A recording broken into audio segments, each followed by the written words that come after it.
तो उसमें कौन से क्वेश्चन आते हैं, कौन से टॉपिक से आते हैं, और जो मोस्ट रिपीटेड क्वेश्चन है, क्योंकि मैंने अभी इंटरव्यू दे चुका हूँ। जैसे कि मैंने TCS का दिया है, इन्फोसिस का दिया है, विप्रो का दिया है, कैपजेमिनी का दिया है, GS लैब का दिया है, परसिस्टेंट का दिया है, तो मैंने एमडॉक्स का दिया है। तो मैंने बहुत सारे कंपनीज़ का इंटरव्यू दिया है तो एज अ जावा डेवलपर के लिए। तो उसमें कौन से क्वेश्चन आते हैं, मोस्ट फ्रिक्वेंटली टॉपिक्स क्या है, वो सारी चीज़ें मैं आपको इस वीडियो में एक्सप्लेन करने वाला हूँ। तो टॉपिक्स देखते हैं। तो टॉपिक्स में आता है स्ट्रिंग आता है। स्ट्रिंग के ऊपर हम 100% क्वेश्चन आता ही आता है इंटरव्यू में।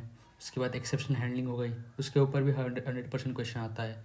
उसके बाद OOP कॉन्सेप्ट, उसके ऊपर भी क्वेश्चन आता है। कलेक्शन पे क्वेश्चन आता है। जावा 8 फीचर तो 100% आता ही आता है कि जावा 8 फीचर बताओ। उसके बाद उसके अंदर कौन से फीचर है तो वो आपको टाइप करने को भी बोलेंगे। प्रेडिकेट लिखो, कंज्यूमर लिखो, फंक्शनल प्रोग्रामिंग करके दिखाओ, इम्प्लीमेंट करके दिखाओ। तो ये फिक्स क्वेश्चन शॉर्ट ऑफ पूछे जाते हैं। उसके बाद थ्रेडिंग पूछते हैं, थ्रेडिंग में स्टार्ट न्यू कैसा है, वही चीज़ें पूछी जाती है। उसके बाद इंपॉर्टेंट टॉपिक्स जैसे कि कंपेरेबल हो गया, आपका कंपेरेटर हो गया, हैश कोड हो गया, equal hash code and equal contracts हो गया, दिस कीवर्ड हो गया, सुपर कीवर्ड हो गया, फाइनल कीवर्ड हो गया, स्टैटिक कीवर्ड हो गया। तो ये सारे क्वेश्चन आते ही आते हैं इंटरव्यू में। और उसके बाद ये है थ्योरी पार्ट, थ्योरी इंटरव्यू जावा क्वेश्चंस हो गए। उसके बाद कोडिंग में आता है अरे और स्ट्रिंग। इसके ऊपर वो लोग जाते नहीं है, स्ट्रिंग और अरे पे ही ज़्यादा क्वेश्चन आते हैं। स्टैक, क्यू और लिंक लिस्ट पे जाते हैं कभी कभी। उसका ट्री ग्राफ पे तो जाते ही नहीं है, लेकिन अगर जैसे पैकेज बढ़ता है वैसे ट्री ग्राफ, स्टैक, क्यू भी आने लगा, क्वेश्चन पूछ जाते हैं।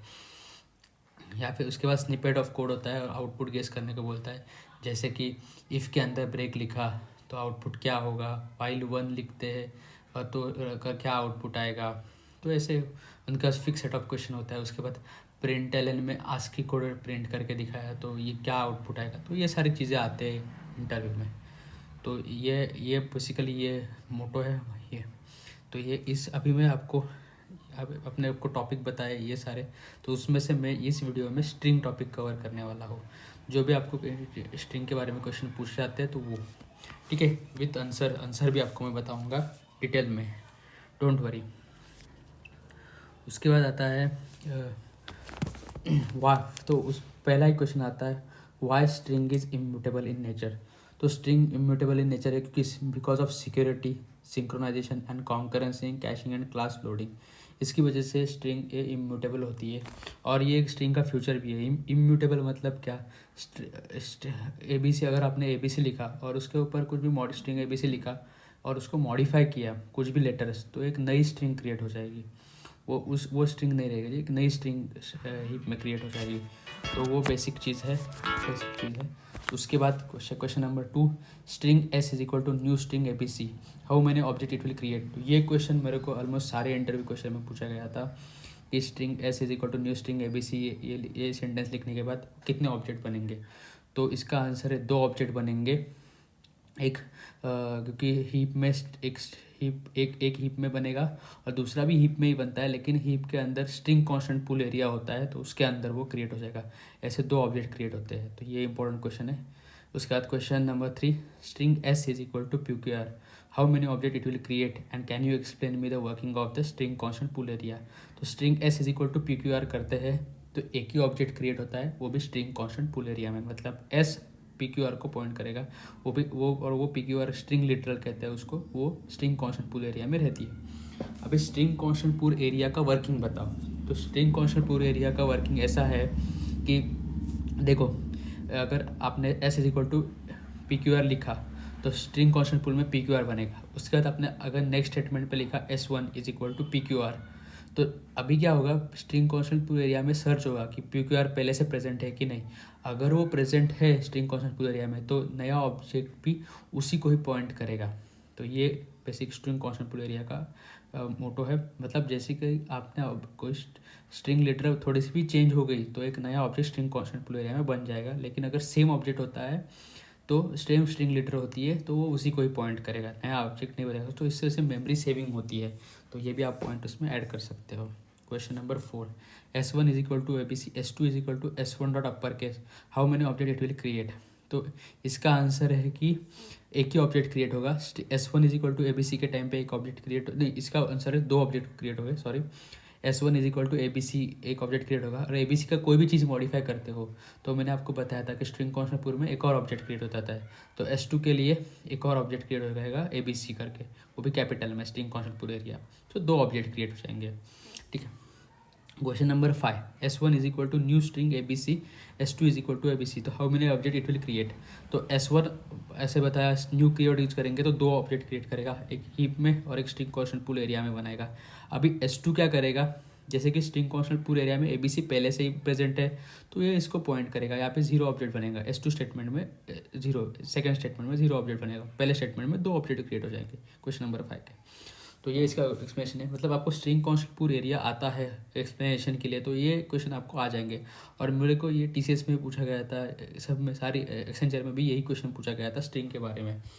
उसके बाद how to make immutable class like string in Java, तो ये भी फिक्स शॉर्ट ऑफ क्वेश्चन है, ये आता ही आता है, तो आपको ये याद रखना ही है।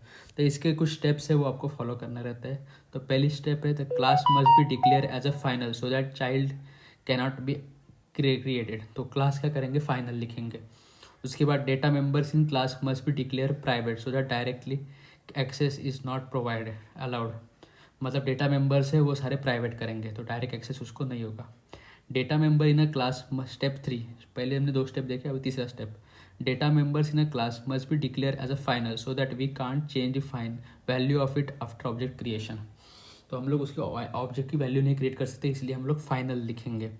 उसके बाद a parameterized constructor should initialize all the field performing a deep copy so that data members can't be modified with the object reference, तो object reference से वो modify नहीं होना चाहिए। deep copy of object should be performed in the getter methods to return a copy of rather than returning the actual object reference, इसका मतलब basically आप interview में ऐसे भी बोल सकते हैं कि कॉपी क्लोन हम लोग बनाएंगे ऑब्जेक्ट के, मतलब एट्रीब्यूट से क्लोन बनाएंगे तो वो भी चल जाता है। तो ऐसे हम लोग स्टेप्स बताएंगे, ये सारे स्टेप्स लगते हैं इम्यूटेबल क्लास बनाने के लिए, ठीक है। तो उसके बाद क्वेश्चन नंबर 7, उसके बाद write a code to reverse sentence, तो ये क्वेश्चन आता ही आता है, एक सेंटेंस को रिवर्स करने को आता है।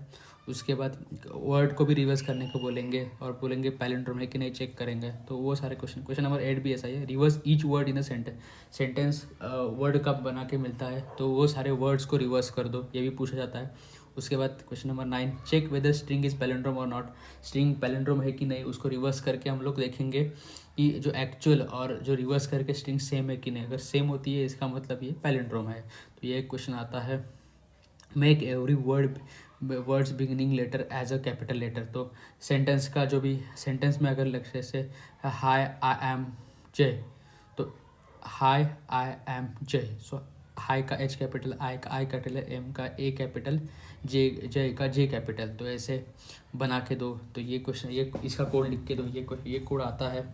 तो ये सारे कोड्स मोस्ट फ्रीक्वेंट आते हैं स्ट्रिंग के रिलेटेड, और स्ट्रिंग और अरे मतलब आपको आना ही चाहिए।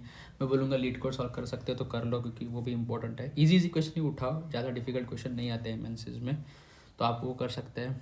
उसके बाद what is the difference between string buffer and string builder class, तो ये एक थ्योरी क्वेश्चन आता है। तो आपको ये बताना है कि एक सिंक्रोनाइज है, असिंक्रोनाइज जो भी है वो डिफरेंस आपको बताना है। स्ट्रिंग बफर और स्ट्रिंग बिल्डर म्यूटेबल रहते हैं, स्ट्रिंग जो कि इम्यूटेबल है, तो इसके सारे डिफरेंस आप नेट पे जाके पढ़ो, आपको समझ में आएगा। ये क्वेश्चन फिक्स शॉर्ट आते हैं, आने वाले क्वेश्चन है। स्ट्रिंग बोलेंगे जावा का इंट्रोड्यू क्वेश्चन, तो ये सारे क्वेश्चन आते हैं, तो आपको एक करके जाना पड़ेगा। उसके बाद question number 10, tell me some predefined function in string, so some predefined function मुझे बताओ कि जैसे कि कैरेट हो गया, upper to lower case to upper case, तो ये सारी चीज़ें आती है। ट्रिम हो गया, स्प्लिट हो गया, तो ये सारे pre defined function on string हम लोग पर, स्ट्रिंग की लेंथ हो गई तो स्ट्रिंग डॉट लेंथ हो गया, तो ये सारे फंक्शंस है जो प्री डिफाइंड फंक्शंस है वो स्ट्रिंग पे परफॉर्म होते हैं। तो बस ये स्ट्रिंग के ये कुछ टिपिकल क्वेश्चन है वो इंटरव्यू में आते हैं। इसके अलावा भी कुछ क्वेश्चन आ सकते हैं, लेकिन ये मैंने जितने भी इंटरव्यू दिए थे इसके अंदर यही क्वेश्चन आए थे स्ट्रिंग के, इससे बाहर का कोई भी क्वेश्चन नहीं आया था। तो आपको ये एज अ प्रिपरेशन गाइडेंस के लिए रखेंगे। तो नेक्स्ट सेशन में हम लोग एक्सेप्शन हैंडलिंग का वीडियो बनाएंगे, ओप्स कंसेप्ट का बनाएंगे, कलेक्शन के ऊपर बनाएंगे। कलेक्शन का मैं पूरा आपको सारी चीज़ें बताऊंगा कि सेट क्या है, मैप क्या है, हैश मैप क्या है, हैश सेट क्या है, लिंक्ड हैश सेट क्या है, अरे और अरे लिस्ट में डिफरेंस क्या है, तो वो सारे क्वेश्चन हम लोग देखेंगे। फिर जावा 8 फीचर भी देखेंगे। जावा 8 फीचर में प्रेडिकेट क्या है, कंज्यूमर क्या है, प्रोड्यूसर क्या है, स्ट्रीम्स कैसे रहते हैं, stream why we use stream, जैसे कि स्ट्रीम ऑब्जेक्ट को स्टोर नहीं करता है। तो ये सारी चीज़ें आपको जैसे इंटरव्यू पॉइंट में लॉट ऑफ फ्यूचर लगते हैं। जैसे हैश मैप का इंटरनल बताओ, तो कंपेरेटर तो फिक्स क्वेश्चन आता ही आता है, हर एक इंटरव्यू में आया है मुझे। हैश कोड और इक्वल कॉन्ट्रैक्ट भी हर एक इंटरव्यू में आया हुआ है, तो वो कैसे घुमा फिरा के आता है। HM.put करते हैं की वैल्यू, उसके बाद अगेन HM.put की वैल्यू की अगर सेम होती है तो वो ओवरराइड हो जाती है।